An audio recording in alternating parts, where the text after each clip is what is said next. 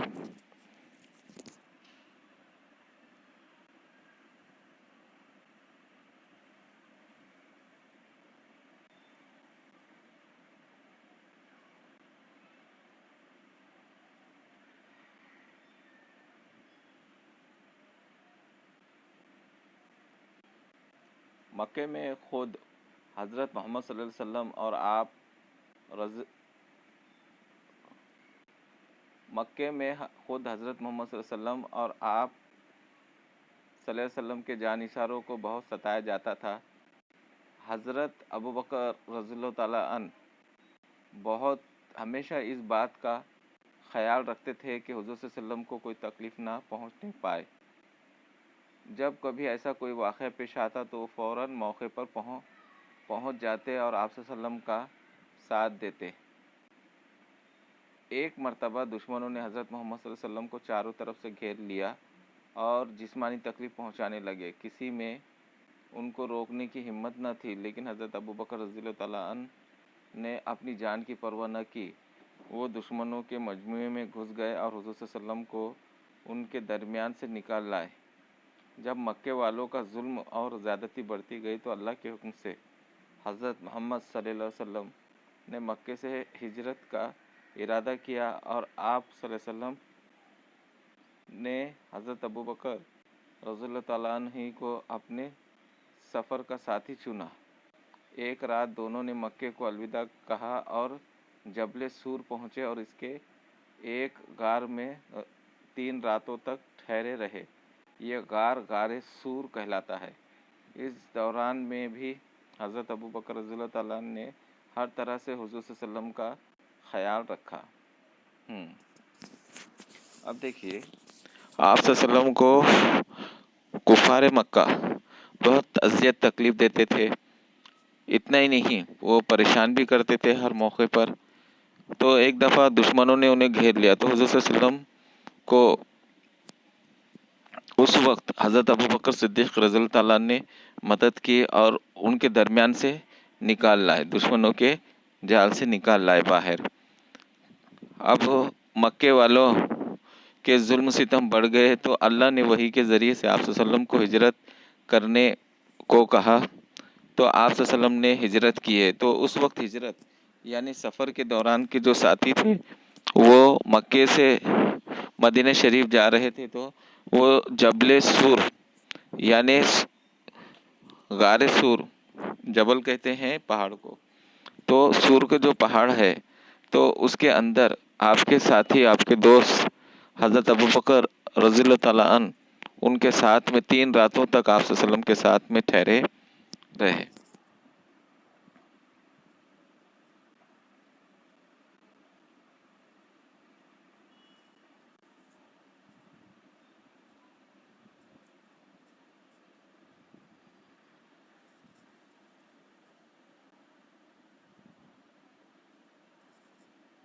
مدینہ پہنچنے کے بعد حضرت ابوبکر صدیق رضی اللہ تعالیٰ عنہ ایک عام مہاجر کی سی زندگی بسر کرنے لگے۔ مدینہ میں ایک مسجد تعمیر کرنی تھی، جس کے لیے حضور صلی اللہ علیہ وسلم نے زمین کا ایک ٹکڑا پسند کیا۔ حضرت ابوبکر رضی اللہ تعالیٰ عنہ نے صرف اس کی قیمت ادا کی، بلکہ خود سرور عالم صلی اللہ علیہ وسلم کے ساتھ مسجد بنانے میں شریک رہے۔ دیکھیے، وہ مکے سے مدینہ شریف جب پہنچے تو مہاجر کی زندگی انہوں نے بسر کی وہاں پہ، اور مدینہ میں ایک مسجد کی تعمیر کی آپ صلی اللہ علیہ وسلم کی اجازت سے۔ تو جو زمین کا ٹکڑا آپ صلی اللہ علیہ وسلم نے پسند کیا تھا، تو وہ زمین کے ٹکڑے کی جو پیسے کی جو قیمت ہو رہی تھی، یعنی جو اس کا ہدیہ ہو رہا تھا، تو وہ حضرت ابوبکر صدیق رضی اللہ تعالیٰ نے ادا کیا۔ ایک مرتبہ دشمنوں سے مقابلے کے لیے کثیر رقم کی ضرورت تھی۔ حضرت محمد صلی اللہ علیہ وسلم نے اپنے ساتھیوں سے مدد کرنے کے لیے کہا۔ اس نیک کام میں ہر ایک نے بڑھ چڑھ کر حصہ لیا۔ حضرت ابوبکر رضی اللہ تعالیٰ عنہ اپنے گھر کا سارا مال و اسباب اٹھا لائے اور حضور صلی اللہ علیہ وسلم کے قدموں میں ڈال دیا۔ آپ صلی اللہ علیہ وسلم نے پوچھا، ابوبکر تم نے اپنے گھر والوں کے لیے کیا چھوڑا؟ انہوں نے جواب دیا، ان کے لیے اللہ اور اس کا رسول صلی اللہ علیہ وسلم کافی ہیں۔ دیکھیں، جب دشمنوں کے مقابلوں کے لیے کثیر رقم مال کی ضرورت محسوس ہوئی تو انہوں نے یہ نہیں دیکھا کہ وہ مال میرا ہے اور میں کیسے لگاؤں اسلام کے لیے، بلکہ اپنے سب کچھ لگا دیا، تو گھر میں ایک چیز نہیں چھوڑی۔ تو آپ صلی اللہ علیہ وسلم نے پوچھا کہ ایسا کیوں کیا آپ نے، اور گھر والوں کے لیے کیا چھوڑا؟ تو اللہ اور اس کے رسول صلی اللہ علیہ وسلم کو ہی چھوڑا ہوں، یہ دونوں میرے لیے کافی ہے۔ یعنی ایمان کا دیکھیے، ایمان کی حرارت ان کی، اللہ اکبر، بے شک ان کا ایمان کیسا تھا اور ایمان کی محنت کس طرح سے ہوئی تھی، یہ واقعے سے ہمیں پتہ چلتا ہے۔ آخر عمر میں حضرت محمد صلی اللہ علیہ وسلم بہت بیمار ہو گئے۔ نماز پڑھانے کے لیے مسجد میں آنے کی طاقت بھی آپ صلی اللہ علیہ وسلم میں نہ رہی۔ حضرت عائشہ رضی اللہ تعالیٰ عنہا کے ذریعے آپ صلی اللہ علیہ وسلم نے حضرت ابوبکر صدیق رضی اللہ تعالیٰ عنہ کو حکم دیا کہ وہ نماز پڑھائیں۔ حضرت ابوبکر رضی اللہ تعالیٰ عنہ حضور صلی اللہ علیہ وسلم کی بات کیسے ٹال دیتے، چنانچہ حضرت محمد صلی اللہ علیہ وسلم کی جگہ انہوں نے مسجد نبوی میں 3 دن نماز پڑھائی۔ دیکھیں، آپ صلی اللہ علیہ وسلم جب بیمار ہوئے تو آپ صلی اللہ علیہ وسلم نے حضرت عائشہ رضی اللہ تعالیٰ عنہ کے ذریعے سے ایک میسیج، ایک انہیں حکم نامہ دیا کہ وہ حضرت ابوبکر صدیق رضی اللہ تعالیٰ عنہ مسجد نبوی میں نماز پڑھائے، اور انہوں نے وہ حکم کی تعمیل کی اور 3 دن تک نماز پڑھائی۔ حضرت محمد صلی اللہ علیہ وسلم کے وصال کے بعد مسلمانوں نے حضرت ابوبکر صدیق رضی اللہ تعالیٰ عنہ کو اپنا خلیفہ بنایا۔ اس وقت انہوں نے مسجد میں بڑی اثر انگیز تقریر کی۔ انہوں نے فرمایا، اے لوگو، میں تمہارا حاکم بنایا گیا ہوں، لیکن میں تم سے بہتر نہیں ہوں۔ اگر میں نیک کام کروں تو اس میں میری مدد کرو، اور اگر مجھ سے کوئی بھول ہو جائے تو مجھے ٹوکو۔ دیکھیے، یہ بھی تقوی کی ایک اعلیٰ مثال ہے ان کی، کہ جب وہ آپ صلی اللہ علیہ وسلم کے وصال کے بعد، یعنی انتقال کے بعد، آپ صلی اللہ علیہ وسلم کے پردہ ہونے کے بعد، تو مسلمانوں کے پہلے خلیفہ رہے۔ اس وقت انہوں نے مسجد میں بڑی اچھی تقریر کی اور انہوں نے فرمایا، میں تمہارا حاکم نہیں ہوں، حاکم بنایا گیا ہوں، لیکن میں تم سے بہتر نہیں ہوں۔ اگر میں نیکی کروں تو میرا ساتھ دو، اگر مجھ سے کوئی بھول ہو جائے تو مجھے ٹوکو۔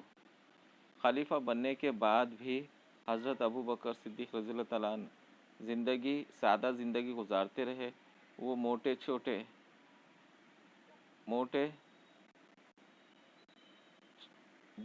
چھوٹے کپڑے پہنتے اور معمولی کھانا کھاتے تھے۔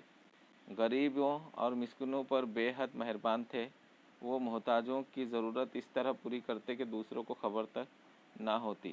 یعنی وہ صدقہ اس طرح سے کرتے، سادہ زندگی تو گزارتے تھے، صدقہ اس طرح سے کرتے کہ یہ ہاتھ سے دیے تو دوسرے ہاتھ کو خبر نہیں لگتی تھی۔ حضرت ابوبکر رضی اللہ تعالیٰ صدیق رضی اللہ تعالیٰ عنہ کی خلافت کی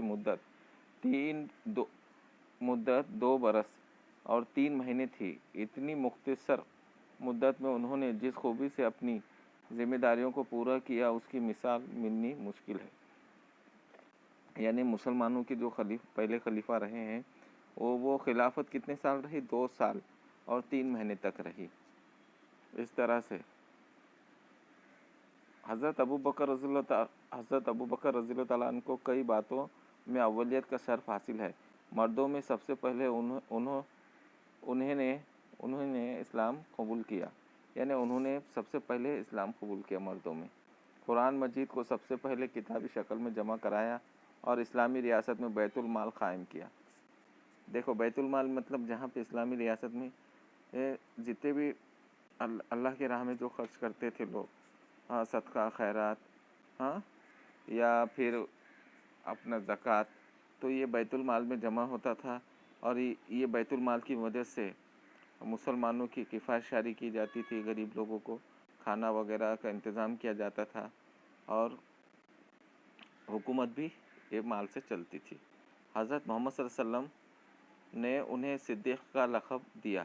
صدیق کہتے ہیں سچ کی تصدیق کرنے والے، تو آپ صلی اللہ علیہ وسلم نے ان کو لقب دیا۔ وہ پہلے شخص ہے جن کو پیارے نبی صلی اللہ علیہ وسلم نے کسی لقب سے نوازا۔ حضرت ابوبکر رضی اللہ تعالیٰ عنہ تقریباً 30 سال اللہ کے رسول کی محبت، رسول صلی اللہ علیہ وسلم کی پاک محبت میں رہے۔ وہ ایک دن کے لیے بھی حضور صلی اللہ علیہ وسلم سے جدا نہیں ہوئے۔ بڑی سے بڑی مشکل میں بھی انہوں نے آپ صلی اللہ علیہ وسلم کا ساتھ نہیں چھوڑا۔ اسی لیے ایک موقع پر آپ صلی اللہ علیہ وسلم، حضرت محمد صلی اللہ علیہ وسلم نے فرمایا، بے شک جان و مال کے لحاظ سے ابوبکر سے زیادہ مجھ پر کسی اور کا احسان نہیں ہے۔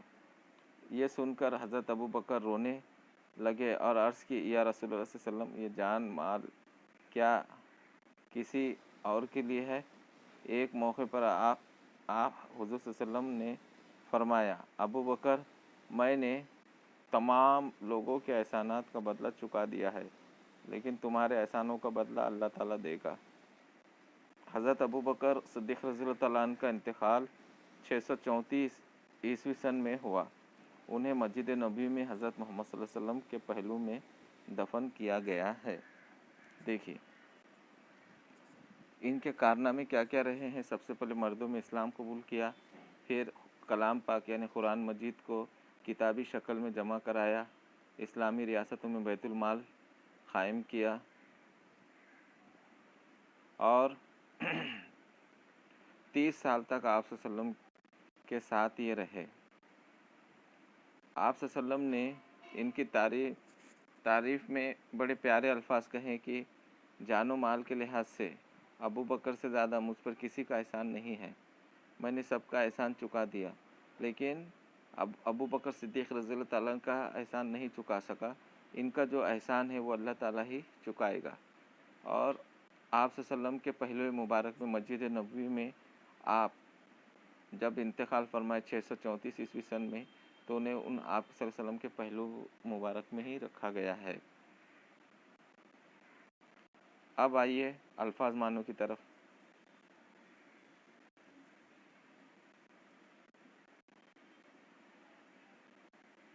خلیفہ، نائب، اللہ کے قانون کے مطابق حکومت کرنے والا۔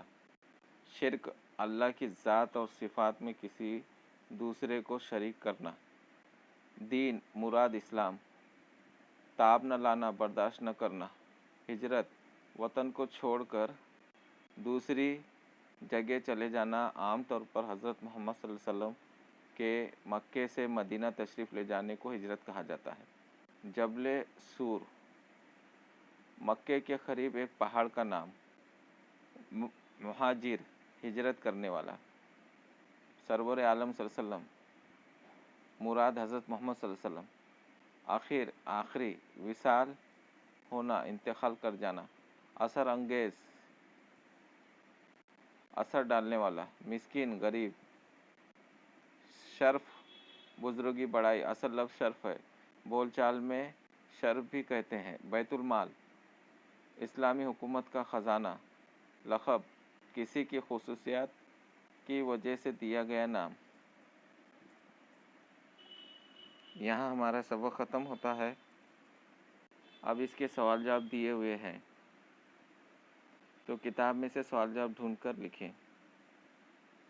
تو پہلا سوال ہے، دیکھیے، درج ذیل الفاظ میں سے مناسب لفظ چن کر جملے پورے کیجیے۔ مدد، غلامی۔ پہلا ہے، اس زمانے میں عرب میں ڈیش کا رواج تھا، غلامی کا۔ نمبر 1 یہ آئے گا، غلامی۔ پھر دوسرا ہے، حضرت ابوبکر رضی اللہ تعالیٰ عنہ، حضرت ابوبکر صدیق رضی اللہ تعالیٰ عنہ اس دردناک ڈیش کی تاب نہ لا سکے، اس منظر کی تاب نہ لا سکے، دردناک منظر کی۔ 2 نمبر، ٹھیک ہے۔ اب تیسرا دیکھیے،